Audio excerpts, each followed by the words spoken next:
पाचन की कार्यकी के पिछले लेक्चर में हमने बड़ी आंत जो आहार नाल का अंतिम भाग है, यानी इससे पहले हम पढ़ चुके हैं मुख गुहा, ग्रसनी, ग्रसिका, आमाशय, छोटी आंत। तो बड़ी आंत को स्टार्ट किया था और बड़ी आंत में हम फर्स्ट पार्ट को पढ़ चुके थे। बड़ी आंत का जो पहला हिस्सा होता है सीकम, उसके बारे में हम पढ़ चुके थे। यानी बड़ी आंत को हम बड़ी आंत के अंदर हमने ये डायग्राम उस कल बनाया था। इस तरह की बड़ी आंत पाई जाती है।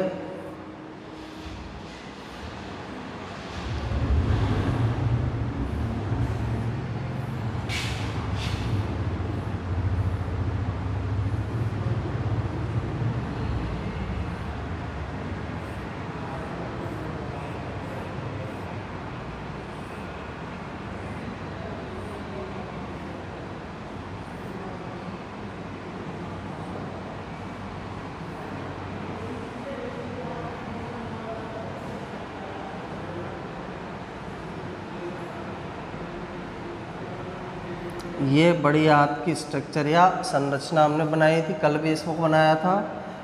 अब इसके अंदर क्या है, ये वाला जो हिस्सा है, ये वाला जो हमें पार्ट दिखाई दे रहा है, सबसे नीचे वाले पार्ट को बोला जाता है सीकम। सीकम और नेक्स्ट पार्ट कहलाता है कॉलॉन। फिर थर्ड पार्ट होता है रेक्टम। 3 पार्ट के अंदर बड़ी आंत को विभाजित किया जाता है, एक सीकम में, कॉलॉन में और रेक्टम में। सीकम पार्ट को हम कल पढ़ चुके हैं। सीकम एक ऐसा हिस्सा है बड़ी आंत का जहाँ पर सीकम और कॉलॉन जहाँ पर मिलेंगे, जैसे सीकम वाला पार्ट है, कॉलॉन वाला पार्ट है, यहाँ पर छोटी आंत का कौन सा पार्ट आकर जुड़ता है, इलियम वाला हिस्सा। ये पार्ट कौन सा है, इलियम वाला है। इलियम वाला पार्ट या इलियम वाला हिस्सा है, ये आके जुड़ेगा। यहाँ पर एक बॉल्ब मिलता है। बॉल्ब हमने कल बताया था, इलियोसिकल बॉल्ब यहाँ पर पाया जाता है। यहाँ पर जो बॉल्ब पाया जाएगा, जिस जगह पर इलियम जुड़ रहा है, इलियोसिकल बॉल्ब यहाँ पर उपस्थित होगा। इसके अलावा सीकम वाला जो हिस्सा है, उससे एक उंगली के समान उभार निकला रहता है, जिसे क्या बोला जाता है, बर्मीफॉर्म अपेंडिक्स के नाम से उसे जाना जाता है। तो इसकी स्टडी हम पिछले लेक्चर के अंदर कर चुके थे। आज हमें जो पार्ट पढ़ना है बड़ी आंत के अंदर, बड़ी आंत लार्ज इंटेस्टाइन में सेकंड पार्ट कॉलॉन।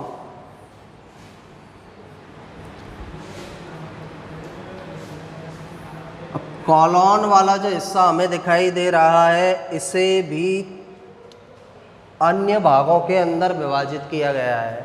जैसे ये कॉलॉन का ऊपर जाने वाला हिस्सा है, इसे बोल देंगे हम असेंडिंग कॉलॉन। इसे किस नाम से जाना जाता है, असेंडिंग कॉलॉन। असेंडिंग का मतलब है आरोही, आरोही का मतलब होता है ऊपर जाने वाला हिस्सा, तो असेंडिंग कॉलॉन। ये वाला जो हिस्सा है इस क्षैतिज रूप में जो पाया जा रहा है, ट्रांसवर्स कॉलॉन, इसे बोला जाता है ट्रांसवर्स कॉलॉन। नीचे की तरफ जो कॉलॉन का हिस्सा आ रहा है, ये वाला हिस्सा डिसेंडिंग कॉलॉन, इसे बोला जाएगा डिसेंडिंग कॉलॉन।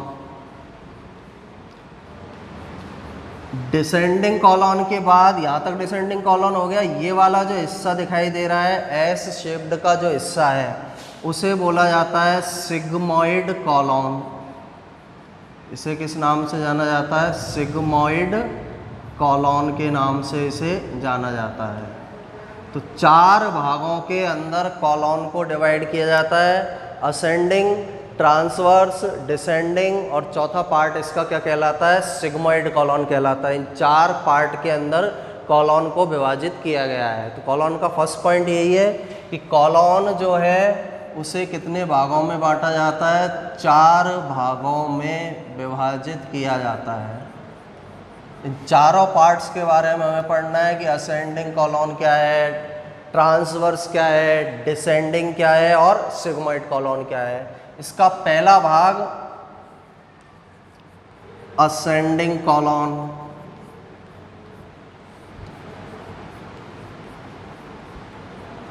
जो असेंडिंग कॉलॉन है, ये वाला हिस्सा जो हमें दिखाई दे रहा है, इस हिस्से को किस नाम से जाना जाएगा? असेंडिंग कॉलॉन के नाम से। ये वाला जो हिस्सा है, ये वाला पूरा पार्ट कहलाता है असेंडिंग कॉलॉन। इसे असेंडिंग कॉलॉन कहते हैं।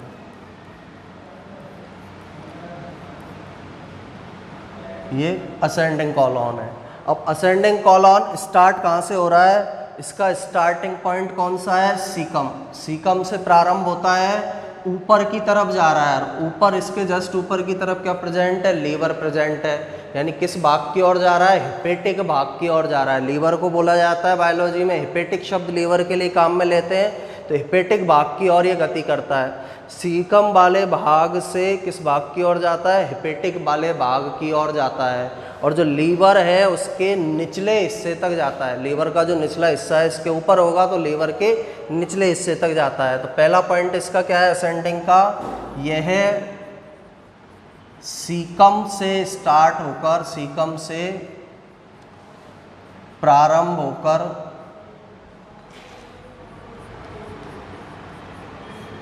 लीवर के निचले हिस्से की ओर, लीवर के निचले हिस्से की ओर ऊपर की तरफ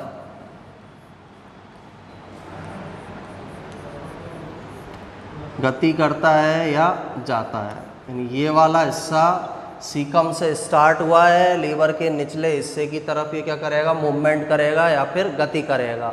इसे हम असेंडिंग कॉलॉन कहते हैं। इस वाले पार्ट को, इस वाले हिस्से को असेंडिंग कॉलॉन के नाम से जाना जाता है। ये जो दिखाई दे रहा है, ये असेंडिंग कॉलॉन वाला हिस्सा है।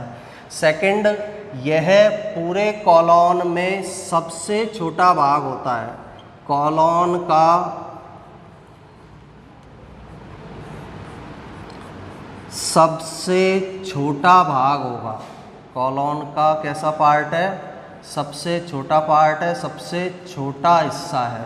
ये जो कॉलॉन है पूरी, इस कॉलॉन का सबसे छोटा हिस्सा कौन सा होता है? असेंडिंग कॉलॉन होता है। ट्रांसवर्स, डिसेंडिंग, सिग्मोइड इससे आकार में क्या होते हैं? बड़े पाए जाते हैं। तो दो मेन पॉइंट इसके अंदर याद रखने हैं। सीकम से स्टार्ट होगा और किस भाग की तरफ जाता है? लीवर जो है उसके निचले हिस्से की ओर जाता है। हिपेटिक बोला जाता है, हिपेटिक के नीचे की ओर जाएगा। दूसरा, पूरी कॉलॉन का ये सबसे छोटा पार्ट होता है। असेंडिंग कॉलॉन पूरी कॉलॉन का सबसे स्मॉलेस्ट पार्ट होगा, सबसे छोटा पार्ट होगा। फिर सेकंड जो कॉलॉन है उसका नाम है transverse colon. Transverse colon. Transverse colon के अंदर क्या है? इस कॉलॉन में ऊपर की ओर, यहाँ पर तो है हिपेटिक लीवर पाया जा रहा है, इधर उपस्थित होगी स्प्लिन या प्लीहा, यहाँ पर उपस्थित होगी। तो इसका जो मूवमेंट या गति है या किस तरफ पाया जा रहा है? लीवर वाला, लीवर का जो निचला हिस्सा है उससे ये स्प्लिन वाले भाग की ओर जाता है। इस तरह से मूव करेगा, इस तरह से उपस्थित होगा।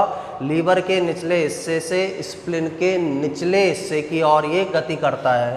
तो ट्रांसवर्स कॉलॉन सिंपल सा इसका क्या है एग्जाम, इसमें मेन पॉइंट, इसका फर्स्ट पॉइंट है यह लीवर के निचले हिस्से से, लीवर के निचले हिस्से से स्प्लिन या प्लीहा, स्प्लिन या इसी को बोलते हैं प्लीहा के निचले हिस्से तक जाता है। निचले हिस्से तक पाया जाता है या जाता है, तक पाया जाता है। तो ट्रांसवर्स कॉलॉन सिंपल सा है, लीवर का निचला पार्ट यहाँ है, यहाँ से स्प्लिन के निचले हिस्से की और ये मूवमेंट करेगा। लीवर के निचले हिस्से से स्प्लिन या प्लीहा के निचले हिस्से की और ये मूवमेंट करेगा। किस रूप में पाया जा रहा है? क्षैतिज, इस तरह के क्षैतिज रूप में ये उपस्थित होगा। और किस रूप में उपस्थित होता है? क्षैतिज रूप में उपस्थित होगा, क्षैतिज रूप में उपस्थित होता है। तो सेकंड पार्ट है कॉलॉन का, जिसे ट्रांसवर्स कॉलॉन के नाम से जिसे जाना जाता है।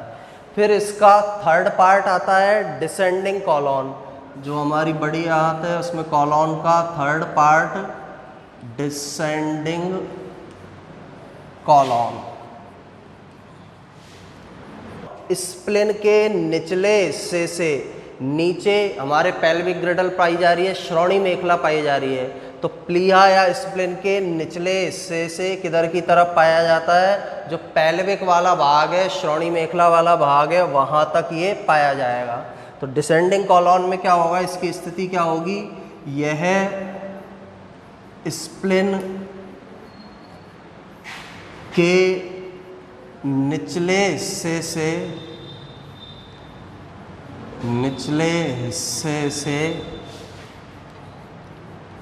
पेल्विक भाग बोला जाता है, श्रोणि मेखला वाला भाग पेल्विक भाग तक पाया जाता है। और ऊपर से नीचे की ओर आ रहा है। ऊपर से कहाँ आ रहा है? ये ऊपर वाला हिस्सा है, इससे नीचे की ओर आ रहा है, इसलिए इसे क्या नाम दिया जाता है? Descending colon. ऊपर से नीचे की ओर पाया जाएगा। सेकंड पॉइंट इसका यह है, ऊपर से नीचे की ओर उपस्थित होता है या नीचे की ओर उपस्थित होता है। तो 2 पॉइंट इसके अंदर ध्यान में रखने हैं। कहाँ से स्टार्ट हो रहा है? स्प्लेन के निचले हिस्से से शुरू हो रहा है, कहाँ तक जा रहा है? पेल्विक भाग तक ये पाया जाएगा। ऊपर से नीचे की ओर जा रहा है, ऊपर से नीचे की ओर उपस्थित है, इसलिए इसे डिसेंडिंग कॉलॉन नाम दिया गया है। अवरोही कॉलॉन इसे कहा जाता है। चौथा पार्ट है इसका कॉलॉन का सिग्मोइड कॉलॉन। चौथा जो हिस्सा है उसे किस नाम से जाना जाता है? Sigmoid colon.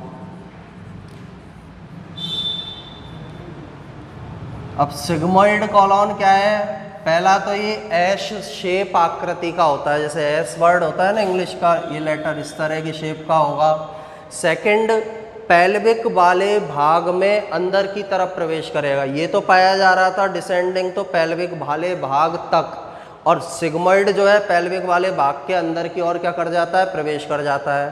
तो पहली विशेषता इसकी यह है, एस आकृति का होता है, एस शेप का होता है, इसलिए इसको सिग्मोइड नाम दिया गया है।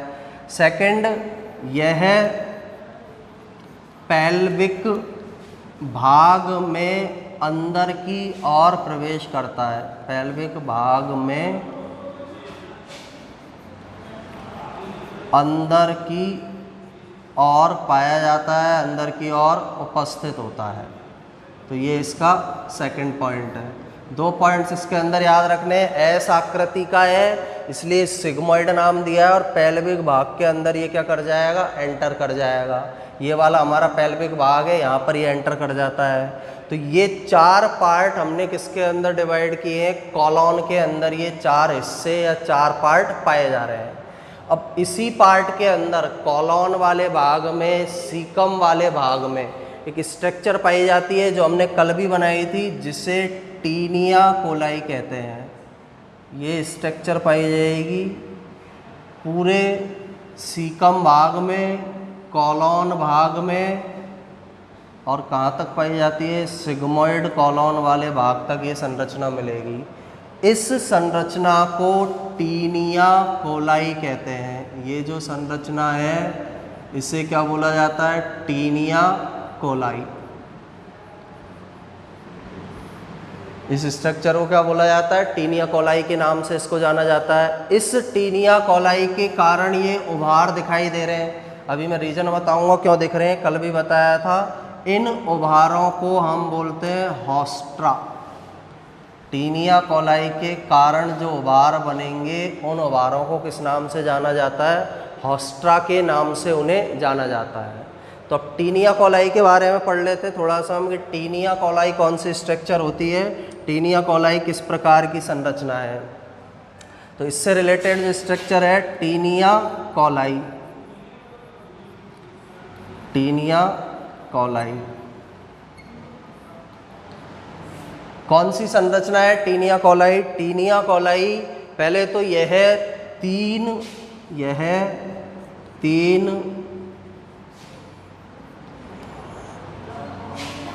अनुलंब पेशियों से बनी होती है, तीन अनुलंब पेशियों से बनी होगी। यानी जो एक पट्टी जैसी स्ट्रक्चर बनाई है ना, ये हमने पट्टी जैसी जो संरचना बनाई है, इसके अंदर तीन पेशियां उपस्थित होती है। तीन पेशियां आपस में मिलकर इस टीनिया कोलाई का फॉर्मेशन करेगी, इस टीनिया कोलाई को बनाती है। ये जो पट्टी है ये तीन पेशियों से बनी हुई है। इस पट्टी का फॉर्मेशन तीन पेशियों के, तीन ट्रांसवर्स पेशियों के द्वारा इनका निर्माण किया जाता है। दूसरा, टीनिया कोलाई या कोलाई की लंबाई कम है और बड़ी आंत की लंबाई ज़्यादा है। कैसे होती है इनकी लंबाई, जैसे ये तो बड़ी आंत वाला हिस्सा है, ये बड़ी आंत है, ये टीनिया कोलाई है। अब टीनिया कोलाई की लंबाई कम है, बड़ी आंत की लंबाई ज़्यादा है। अब छोटी आकार की टीनिया कोलाई को इसके अंदर हमें क्या करना है, फिट करना है। तो इसका क्या होगा, इस छोटे आकार के टीनिया कोलाई को इसके अंदर व्यवस्थित करने के लिए ये जो भाग है बड़ी आंत का, ये अंदर की तरफ फोल्ड हो जाता है। जैसे ये वाला हिस्सा, ये बड़ी आंत है, इसके पार्ट किधर की तरफ फोल्ड हो जाते हैं, अंदर की तरफ फोल्ड हो जाएंगे। अंदर की तरफ जब फोल्ड होंगे इसके पार्ट, इस तरह से अंदर की तरफ मुड़ जाते हैं। यानी बड़ी आंत जो आकार में लंबी है टीनिया कोलाई के कंपैरिजन में, उसके कुछ हिस्से अंदर की तरफ धंस जाते हैं। अंदर की तरफ धंसेंगे तो बड़ी आंत का आकार क्या हो जाएगा, छोटा हो जाएगा। और इस छोटी आकार की बड़ी आंत में ये टीनिया कोलाई इस तरह से प्रेजेंट होगी। अंदर की तरफ धंसने से जो गड्ढे बने हैं, इन गड्ढों को ही क्या नाम दिया जाता है, हॉस्टा। जो उभार बनते हैं, जो गड्ढे बनते हैं, उन उभारों को हम किस नाम से जानते हैं, हॉस्टा के नाम से जानते हैं। तो टीनिया कोलाई में सिंपल सा याद रखना है, तीन पेशियों से निर्मित संरचना है। तीन पेशियां आपस में जुड़कर ये टीनिया कोलाई बनाती है। टीनिया कोलाई का आकार छोटा है, बड़ी आंत का आकार बड़ा है। अब बड़ी आंत के अंदर इसको पूरी लंबाई में रहना है, इसलिए बड़ी आंत क्या हो जाती है, फोल्ड, मुड़ जाती है, थोड़ी बीच में से मुड़ जाएगी। और इन मुड़ने से जो उभार बनेंगे, उन उभारों को हॉस्टा के नाम से जाना जाता है। ये टीनिया कोलाई स्ट्रक्चर है। पाई कहाँ से कहाँ तक जाती है, यहाँ पर हम डायग्राम में देख रहे हैं, सीकम वाले भाग से और कौन से भाग तक उपस्थित होती है, सिग्मोइड कॉलोन तक। तो टीनिया कोलाई जो स्ट्रक्चर है, सीकम भाग से, सीकम से सिग्मोइड कॉलोन तक पाई जाती है। रेक्टम वाले भाग में नहीं मिलेगी, सिग्मोइड कॉलोन तक यह उपस्थित होती है। टीनिया कोलाई स्ट्रक्चर सीकम से सिग्मोइड कॉलोन तक उपस्थित होती है। सीकम वाले भाग से सिग्मोइड कॉलोन वाले भाग तक ये पाई जाएगी। तो टीनिया कोलाई स्ट्रक्चर को याद रखना है। हॉस्टा बताया है, टीनिया कोलाई के कारण बड़ी आंत में जो गड्ढे या गुभार बनते हैं उन्हें किस नाम से जाना जाता है, हॉस्टा के नाम से उन्हें जाना जाता है। अब नेक्स्ट पार्ट जो है हमारा यहाँ तक कवर हो गया है, सिग्मोइड कॉलोन। नेक्स्ट पार्ट जो है बड़ी आंत का तीसरा भाग। पहला भाग पढ़ा था हमने सीकम, दूसरा भाग पढ़ा था कॉलोन।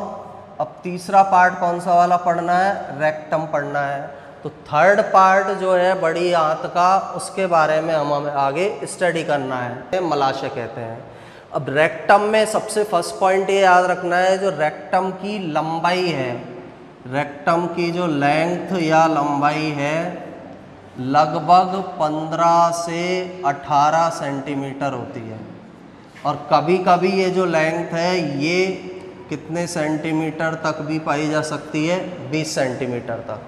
यानी सामान्य रूप से औसतन इसकी लंबाई है 15 से 18 सेंटीमीटर, लेकिन कभी कभी जो इसकी लेंथ है, लंबाई 20 सेंटीमीटर लंबाई भी इस रेक्टम पार्ट की पाई जा सकती है।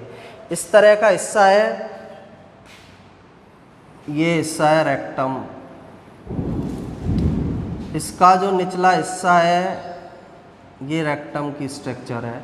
अब रेक्टम के अंदर ये वाला हिस्सा रेक्टम कहलाएगा, रेक्टम वाला पार्ट है। नीचे जो एक कैनाल पाई जा रही है इसको बोला जाता है एनाल कैनाल, एनस कैनाल भी बोल सकते हैं, एनाल कैनाल भी इसको बोला जाता है। और ये वाला पार्ट होता है एनस या गुदा के नाम से भी इसे जाना जाता है। तो इन हिस्सों में ये रेक्टम वाला हिस्सा विभेदित होगा। रेक्टम वाला हिस्सा, रेक्टम चौड़ा भाग रेक्टम, नीचे ये एनाल कैनाल से जुड़ा रहता है। एनाल कैनाल एनस से, गुदा से बॉडी के बाहर क्या हो जाती है, बॉडी के बाहर ओपन होगी। तो रेक्टम वाला पार्ट 15 से 18 सेंटीमीटर, कभी कभी लेंथ कितनी हो सकती है 20 सेंटीमीटर पाई जा सकती है। एनाल कैनाल जो है स्ट्रक्चर, इस स्ट्रक्चर की लेंथ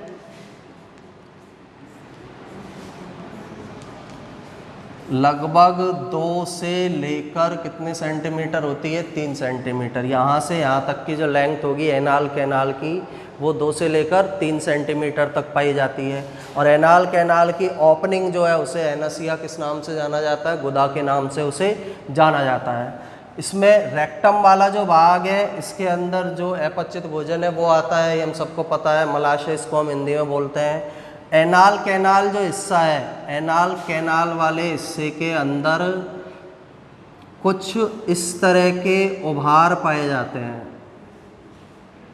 क्षैतिज उभार, इस तरह के उभार एनाल कैनाल वाले हिस्से में होंगे। यहाँ पर इस तरह के उभार इसके अंदर पाए जाएंगे। इन उभारों को हम एनाल उभार कहते हैं। और इन उभारों में आर्टरी भी पाई जाती है, धमनी भी उपस्थित होगी और शिरा भी उपस्थित होगी। एनाल उभार में धमनी उपस्थित होती है और कौन सा पार्ट उपस्थित होता है, शिरा वाला हिस्सा भी इसके अंदर पाया जाता है। यानी ब्लड की सप्लाई होती है इस वाले भाग तक, धमनी और शिरा के माध्यम से क्या की जाती है, ब्लड की सप्लाई की जाएगी। कुछ वर्टिकल इस तरह के क्षैतिज उभार पाए जाते हैं जिन्हें एनाल उभार के नाम से जाना जाता है। इन एनाल उभार में धमनी और शिरा मिलेगी। इसके बाद इसका जो लास्ट वाला हिस्सा है एनाल कैनाल का, एनस या गुदा है। एनस या गुदा जो है, इस वाले पार्ट को थोड़ा बड़ा करके देखिए, ये एनाल कैनाल और ये एनस या गुदा। तो यहाँ पर 2 तरह के स्फिंक्टर प्रेजेंट होते हैं, 2 तरह के स्फिंक्टर यहाँ होंगे। एक ये स्फिंक्टर है, एक अंदर की तरफ स्फिंक्टर मिलेगा। बाहर जो दिखाई दे रहे हैं एक्सटर्नल स्फिंक्टर कहलाते हैं।